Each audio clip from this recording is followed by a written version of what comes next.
Another cop walks into the courtroom, swears to tell the truth and lies through his teeth. He thinks no one will notice, that the badge on his chest will cover the cracks in his story. But Judge Boyd isn't having it. Within minutes, the officer's testimony falls apart. The courtroom goes silent, and then it explodes. This wasn't just a mistake. This was perjury lying under oath. And Judge Boyd caught him red-handed. But here's the crazy part. This wasn't the first time. And once you see the full picture, you'll realize just how deep this problem really goes. What happened in Judge Boyd's courtroom that day is one of those rare moments where the mask slips, where the truth cuts through years of lies that too many people have gotten away with. A cop thought he could bend the truth, twist the timeline, and no one would dare call him out. But not this time. And while that one moment feels powerful, it's just the beginning. Because police lying in court, what's known as testifying, is way more common than people think. It's a hidden epidemic inside the justice system. And once you start digging into the cases, once you start seeing the patterns, it gets harder and harder to believe this is about just a few bad apples. So here's what we're going to do. First, I'll break down exactly what went down in Judge Boyd's courtroom and why it hit so hard. Then, we're going to step into other cases where cops lied under oath and the truth came crashing down. We're talking New York, Los Angeles, Chicago, Baltimore, all places where officers thought the courtroom was their stage and lies were just part of the performance. And along the way, I'll be asking you one question. Do you think this is just about individual bad cops, or do you think the system itself is built to let this keep happening? Stay locked in, because the stories you're about to hear will make your jaw drop. Let's start with the spark, Judge Boyd in action. Imagine the scene. The courtroom is packed. A defendant is sitting there, their freedom on the line. The cop walks in, uniform sharp, voice steady. He's done this before. He knows that most of the time, judges and juries take the officer's word as fact. His badge, his oath, his uniform, it all works like armor. He swears in. Do you swear to tell the truth, the whole truth, and nothing but the truth? Yes. And then he starts. He tells the story of how he witnessed the crime, step by step. But here's the problem, his version doesn't line up. Judge Boyd notices it almost immediately. Maybe it's the timeline. Maybe it's the details. Maybe it's something as simple as the officer claiming he could see something that was physically impossible to see from where he said he was standing. So Boyd stops him. He leans in, sharp and calm. He starts asking pointed questions, and with each answer the officer digs himself deeper. He can't keep the story straight. The lies are showing. The badge isn't protecting him anymore. Finally, Judge Boyd calls it out, clear, direct. This testimony isn't true. The officer is lying under oath. The room shifts. You can feel it. On one side, there's shock. People can't believe a judge actually said it out loud. On another side, there's anger that someone who swore to serve and protect would stand in court and lie. And maybe, just maybe, a little relief too, because for once, somebody in authority wasn't afraid to tell the truth. And this wasn't even the first time Boyd had done this. Which raises the question, if one judge can catch multiple officers lying, how many lies are slipping through in courtrooms where judges don't ask those questions? And if you think that was wild, wait until you hear about what happened in New York, where one officer's lie fell apart in the face of cold, hard video evidence. And it opened the door to a secret cops had been keeping for years. New York City. Officer Jason Staten swears under oath that he saw a man drop a bag of cocaine in plain sight. Seems simple. If the officer saw it happen, that's evidence, right? But the defense team does something Staten never expected. They pull up footage from a nearby security camera. And in that video, clear as day, the man never drops anything. No bag, no drugs, nothing. The courtroom turns. Staten swore he saw it, but the video doesn't lie, he does. The case falls apart. And here, where it gets deeper. Once that video came out, reporters started digging. And what they found was a pattern. Other officers had done the same thing, swearing under oath about drugs or weapons that magically appeared in a suspect's possession. There was even a term for it inside the department: testifying. Think about that. It wasn't just one officer making a mistake. It was a culture, a practice, something so common it had a name. Now let me ask you this. How many cases didn't have a camera to prove the truth? How many people went to prison because the officer's word outweighed theirs? That's the part that eats at you. For every one state who gets exposed, how many more slip by unnoticed? And that brings us to the bigger picture. Because this isn't about one officer, one case, or one courtroom. This is about a system where cops lying under oath is seen as just part of the job. There's research on this. Legal scholars have written that perjury by police is commonplace, not rare. They've called it an open secret. Cops know it happens. Judges suspect it happens.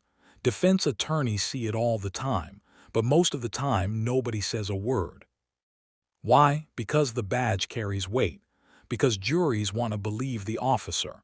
Because the system is built on their testimony. And that's why Judge Boyd's moment matters so much. When he calls it out, he breaks the silence. He shines a light in a place where lies usually hide. But let's not stop here. Because if you think a single officer lying about a bag of drugs is bad, wait until you hear what happened in Los Angeles, where an entire police division was caught framing people, planting evidence, and lying in court like it was second nature. Los Angeles, late 1990s, the Rampart Division of the LAPD. This wasn't one or two officers. This was dozens. Here, what they did. They framed people, planted drugs, planted guns, falsified reports, and then walked into courtrooms and swore under oath that their lies were the truth. The scandal exploded when one officer, Rafael Perez, got caught stealing cocaine from the evidence room. Facing prison, he cut a deal and started talking, and what he revealed was insane. Perez said officers in Rampart were planting evidence on people they wanted to arrest. If they couldn't make the charges stick, they'd make up testimony. If they needed a confession, they'd beat it out of people. Then they'd sit in court, raise their right hand, and swear it was all legit. The fallout? Over 100 convictions had to be overturned. Imagine that. Over 100 people sitting in prison or carrying records, all because officers lied. And you want to know the worst part? A lot of those victims were young Black and Latino men, people who already knew the system wasn't built for them, people who didn't have the money, the power, or the platform to fight back. The Rampart scandal showed the world what testifying looks like when it spreads. It's not just one case falling apart. It's a whole city questioning whether the justice system is built on truth or built on lies. And if you thought that was shocking, hold tight. Because in Chicago, the lies went beyond the courtroom. There, officers weren't just lying about evidence. They were torturing people into confessing to crimes they didn't commit, and then swearing those confessions were voluntary. Chicago, 1970s to 1990s. Commander John Burge and his crew of officers. Their method: torture. They take suspects, mostly young Black men, into rooms away from cameras and witnesses. They'd beat them. They'd suffocate them. Some reports say they used electric shocks. Then, broken and terrified, those men would sign confessions just to make it stop. The next day, Burge and his men would walk into court and swear those confessions were freely given. They lied under oath, and judges and juries believed them. Decades later, the truth came out. Dozens of men had been locked away on the strength of confessions that weren't real. Some lost 10, 20, 30 years of their lives, families torn apart, lives destroyed. And all of it backed up by sworn testimony that was nothing but lies. This is where you see the real damage. It's not just about one case falling apart. It's about a system that allows lies to carry more weight than the truth. So why do cops lie under oath? Why risk it? Because it works. Because for decades it's been easy. If it's your word against the officers, who do you think the jury will believe? 9 times out of 10, it's not you. And sometimes it's about protecting themselves. Sometimes it's about protecting each other. Sometimes it's about making sure the paperwork lines up so the arrest looks clean. And sometimes it's about control, because the truth might let someone walk free, and in their eyes the lie keeps the streets safe. But here, the problem. Once lying becomes normal, justice stops existing. The courtroom stops being about truth, and it turns into a stage where whoever has the badge writes the script. Baltimore, Officer Reynaldo Glover. He swore he saw a man toss a bag of heroin. He testified in court, confident, detailed, but bodycam footage told a different story. It showed Glover planting the drugs himself. The case collapsed, and once again, prosecutors had to go back and re-examine every case Glover had touched. Dozens of convictions thrown into question. People in jail suddenly realizing the testimony that put them there was fake. Think about that. Sitting in a cell, months or years of your life gone because one cop decided to lie. And if that bodycam had never been rolling, nobody would have known. And that brings us back to Judge Boyd, because his moment in court wasn't just about one officer, it was about something much bigger. It was about a culture where lying under oath has been normalized, a culture where testifying isn't shocking, it's expected, a culture where people have lost years, decades, and sometimes even their lives because the badge on the stand carried more weight than the truth. Boyd cutting through that lie is powerful because it shows what accountability looks like in real time. It's one of the few times the system actually works the way it's supposed to. But it also raises the hardest question of all. How many lies are slipping by in the courts where judges don't push back? So what do we take from this? That lies in the courtroom aren't rare. They're not just about a few bad cops. They're part of a system that too often rewards winning cases over finding the truth.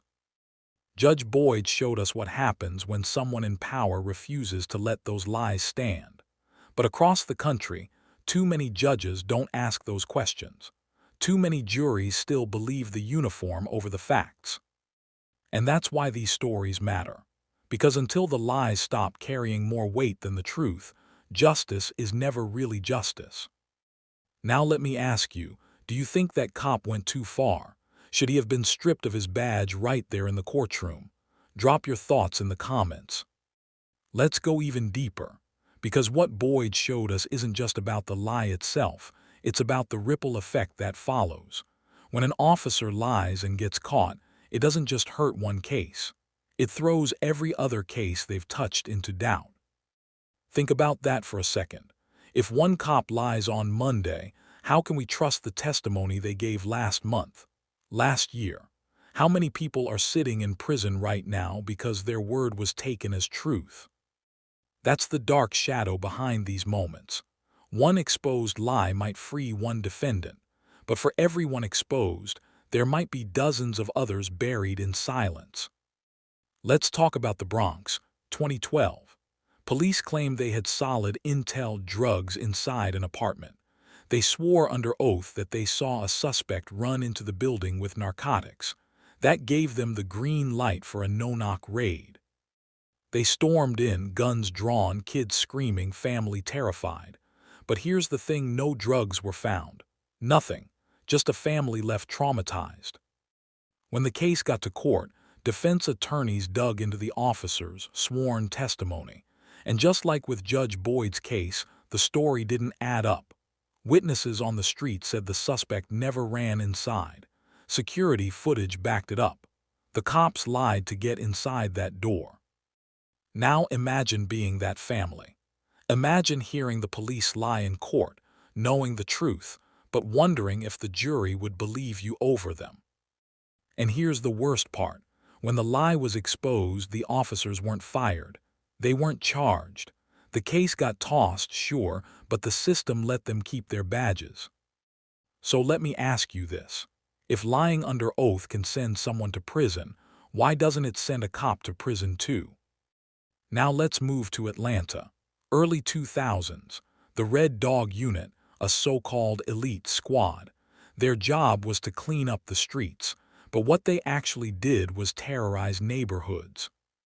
They roll up, stop people for no reason, search homes without warrants, and then, you guessed it, lie under oath to cover it all up.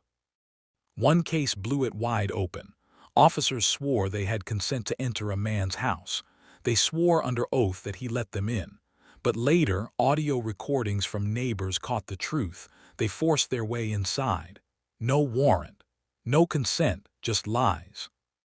That one case cracked the door open, and soon people started coming forward with similar stories. Case after case where Red Dog officers bent the truth, planted evidence, or flat-out lied in court. Eventually, the unit was shut down, but here's the kicker: a lot of those officers just got reassigned.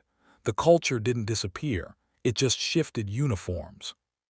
And if you think lying to cover a bad search is bad enough, wait until you hear about a case where a cop's lie didn't just put someone in prison, it put them on death row.